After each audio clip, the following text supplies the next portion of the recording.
Welcome back to my YouTube channel. Today our topic is laws of limiting friction. आज आपका topic है laws of limiting friction. Limiting friction हमने last time हमने पढ़ा था। Limiting friction क्या होता है? लिमिटिंग फ्रिक्शन क्या होती है? It is an opposing force which comes into play whenever one body it is at the verge of motions. जैसे आपके पास यहाँ पर आपको एग्जांपल के जरिए से समझाऊंगा आपको मैं। ये आपके पास एक बॉडी है, दूसरी बॉडी है, तो यहाँ पर हम इस बॉडी पर फोर्स अप्लाई करेंगे। फ्लो फोर्स अप्लाई करते करते करते अब अगर हम इस बॉडी पर और ज़्यादा फोर्स अप्लाई करेंगे, बॉडी मोशंस में आ जाएगी।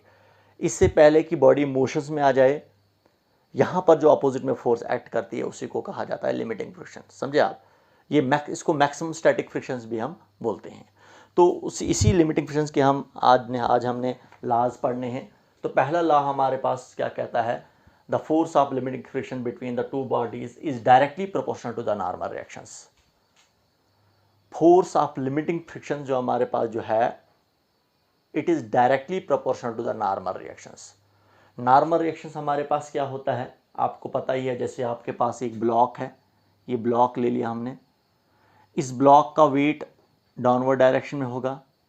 इस ब्लॉक के वेट को बैलेंस कौन करता है? सरफेस इस ब्लॉक पर परपेंडिकुलर में फोर्स लगाती है। ये जो आर है इसको नॉर्मल रिएक्शंस कहा जाता है। तो ये कह रहा है कि जो अपोजिट में फोर्स एक्ट कर रही है इस ब्लॉक पर, अपोजिट में, जिसको हम बोलते हैं फोर्स ऑफ लिमिटिंग फ्रिक्शन, समझे आप? यहां पर वो जो हमारे पास होगा वो directly proportional to normal reaction होगा। समझे आप? क्योंकि नॉर्मल रिएक्शंस और वेट आपका इक्वल होता है। इसका मतलब अगर आपका वेट बढ़ेगा तो नॉर्मल रिएक्शन भी बढ़ेगा, अगर नॉर्मल रिएक्शन बढ़ेगा तो फोर्स ऑफ लिमिटिंग फ्रिक्शन भी बढ़ जाएगी। तो यही आपके पास है force of limiting frictions. Clear आपको? देखो, इसको एग्जांपल के जरिए से आपको एक एक्सपेरिमेंट के जरिए से समझाया गया है। ये एक टेबल लिया गया है, टेबल पर हमने एक ब्लॉक को रखा। इस ब्लॉक का वेट कितना है? W है, weight that is in downward directions. Block के साथ एक हुक लगा हुआ है और हुक के साथ हमारे पास एक सिटरिंग है और यहाँ पर आपके पास एक फ्रिक्शनलेस पुल्ली है। समझे आप? और इस फ्रिक्शनलेस पुल्ली के ऊपर हमारे पास एक सिटरिंग है और नीचे आपके पास पेन है। पेन, तराजू। समझे आप? पेन किसको कहा जाता है? तराजू को कहा जाता है, जिसमें हम वेट डाल सकते हैं। अगर हमने इस ब्लॉक का फोर्स ऑफ लिमिटिंग फ्रिक्शन निकालना होगा, किसका? इस ब्लॉक का। वो कैसे निकालेंगे हम इस पेन में वेट डालते जाएंगे। हम पहले 1 ग्राम डालेंगे, 2 ग्राम डालेंगे, 3 ग्राम डालेंगे। वेट डालते डालते डालते डालते तब तक हम वेट डालते जाएंगे जब तक ना हमारे पास ये ब्लॉक स्लाइड करना शुरू हो जाए। इससे पहले कि ये स्लाइड करना शुरू हो जाए हम वेट डालना बंद करेंगे। उस टाइम जो हमारे पास जो होगा, जो हमारे पास इस ब्लॉक में हमारे पास इस पेन में जो वेट होगा, समझे आप? वो इस पेन में जो वेट होगा, इसका वेट और ब्लॉक का वेट इक्वल हो जाएगा। समझे आप? और जितना हमारे पास इस पेन का वेट होगा उतना ही हमारे पास अप्लाइड फोर्स का भी वेट होगा। अप्लाइड फोर्स को हमने P से रिप्रेजेंट किया है। तो हम क्या करेंगे? ये जो आपके पास अप्लाइड फोर्स होगी, जिसको हमने P से रिप्रेजेंट किया है, ये किसके इक्वल होगा? ये आपके पास weight of pen plus weight inside the pen के इक्वल होगा। वेट इनसाइड द पेन वो अप्लाइड फोर्स के इक्वल होगा। इस अप्लाइड फोर्स के इक्वल हम वेट डालते जाएंगे क्योंकि पेन का भी कुछ ना कुछ वेट होगा, और फिर इस पेन में हम वेट डालते जाएंगे, तब तक हम वेट डालते जाएंगे जब तक ना ये हमारे पास इससे, जब तक वेट हम डालते जाए तब तक हम वेट डालते जाएंगे जब हमारे पास क्या आ जाएगा? ये ब्लॉक जो है ये अब मोशन में आने की कोशिश करेगा। It is at the verge of motion, it tries to move. अब ये कोशिश करेगा मूव करने की। इससे पहले कि ये कोशिश करे मूव करने की, अब हम वेट डालना बंद करेंगे। अब जो हमारे पास जो होगा, जो इसमें वेट ऑफ पेन का weight plus weight inside the pen, वो दोनों का वेट जो होगा वो किसके इक्वल होगा? वो अप्लाइड फोर्स के इक्वल होगा। समझे आप? अब अगर हम थोड़ा सा भी वेट डालेंगे ये स्लाइड करना शुरू हो जाएगा। समझे आप? लेकिन हम क्या निकालने जा रहे हैं? हम फोर्स ऑफ लिमिटिंग फ्रिक्शन निकालने जाते हैं। हमने इसमें वेट डालना है। अब अगर थोड़ा सा और डालेंगे तो फिर हमारे पास जो है ये बॉडी मोशन में आ जाएगी, तो फिर वो हमारे पास डायनेमिक फ्रिक्शन में आ जाएगा। लिमिटिंग फ्रिक्शन होता है कि आप वेट डालते जाओ, आप फोर्स अप्लाई करते करते करते आपके पास एक लास्ट फोर्स आ जाएगी, उसके बाद इससे पहले कि मोशन में आ जाए ब्लॉक, उस टाइम हमने इसकी अपोजिट में फोर्स को मेजर करना है, जिसको कहते हैं हम फोर्स ऑफ लिमिटिंग फ्रिक्शन। तो ये जो हमारे पास अप्लाइड वेट जो हो, अप्लाइड फोर्स जो होगा वो weight of pen plus weight inside the pen के इक्वल होगा। समझे आप? अप्लाइड फोर्स, यही अप्लाइड फोर्स जो होगी हमारे पास, ये अप्लाइड फोर्स जो होगी ये फोर्स ऑफ लिमिटिंग फ्रिक्शन के इक्वल भी होगी। यही अप्लाइड फोर्स इस केस में जो हमारे पास होगी, समझे आप?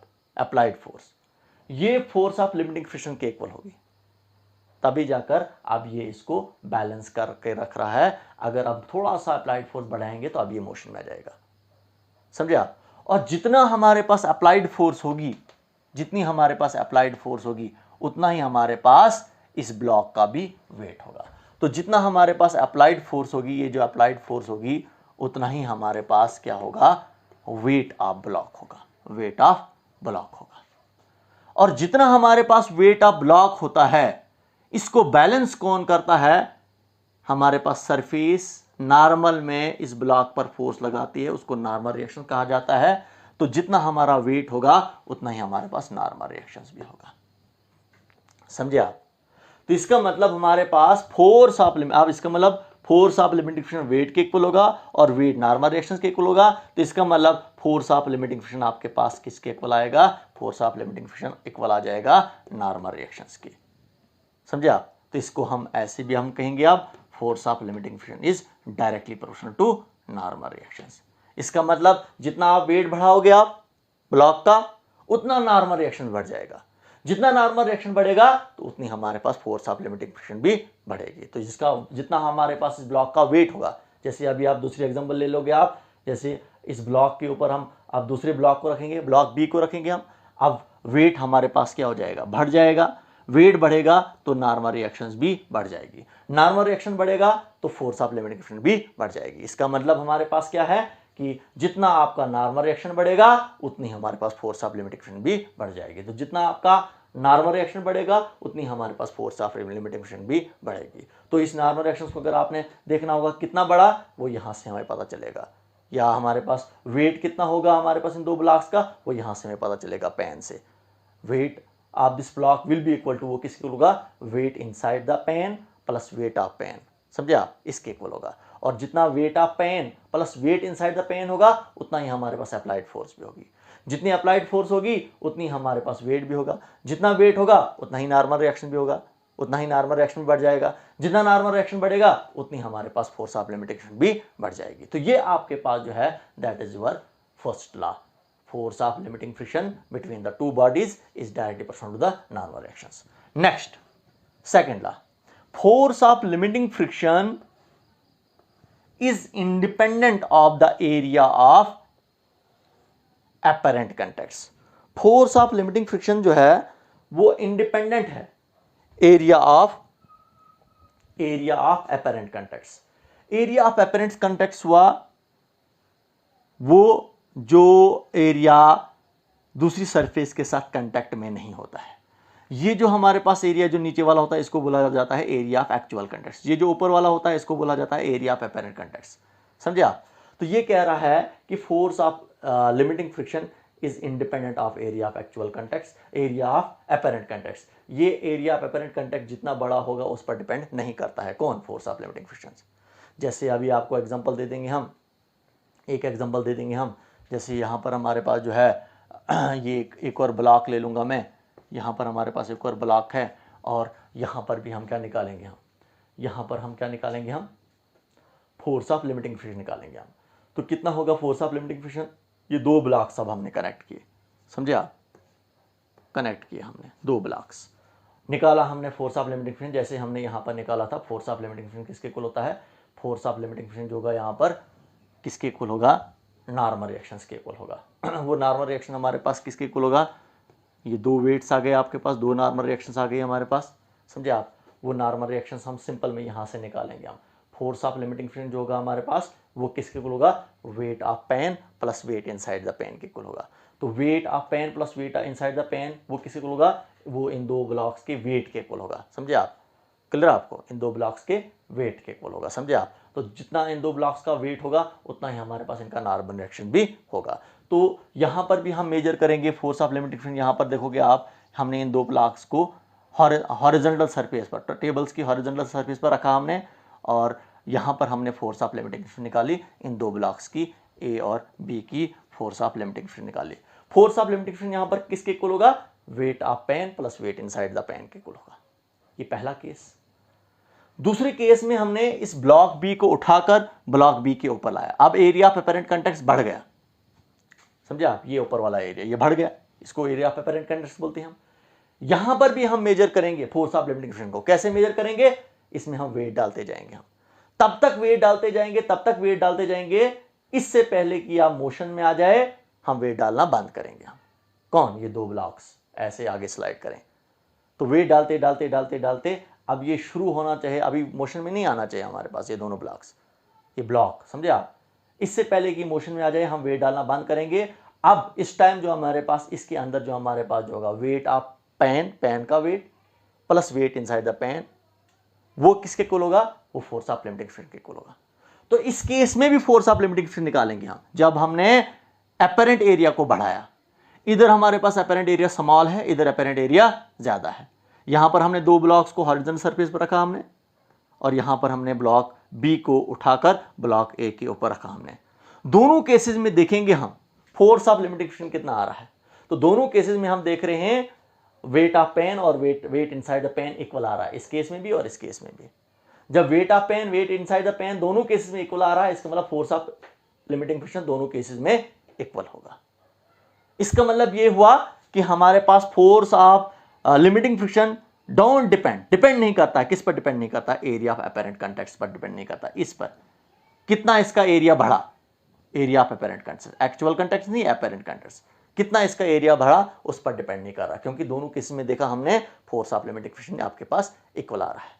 ये आपके पास था, that was your second law. Third law, force of limiting friction depend on nature and material of surface in contact. ये तो आपको पता ही है, फोर्स ऑफ लिमिटिंग फ्रिक्शन जो हमारे पास जो है ये डिपेंड करता है, ये जो हमारे पास ये जो ब्लॉक की सरफेस पर डिपेंड करेगा।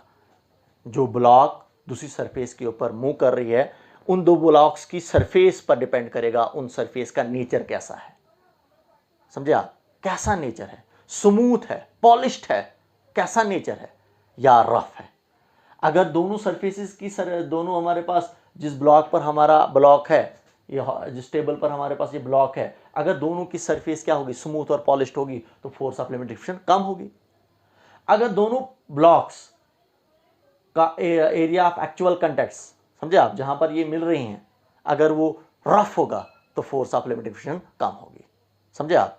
तो उस पर भी डिपेंड करेगा। अब मटेरियल में हमारे पास गिलास आएगा, जैसे अगर सरफेस हमारे पास क्या होगी, गिलास होगी, शीशे की होगी, तो automatically force of limiting friction कम होगी।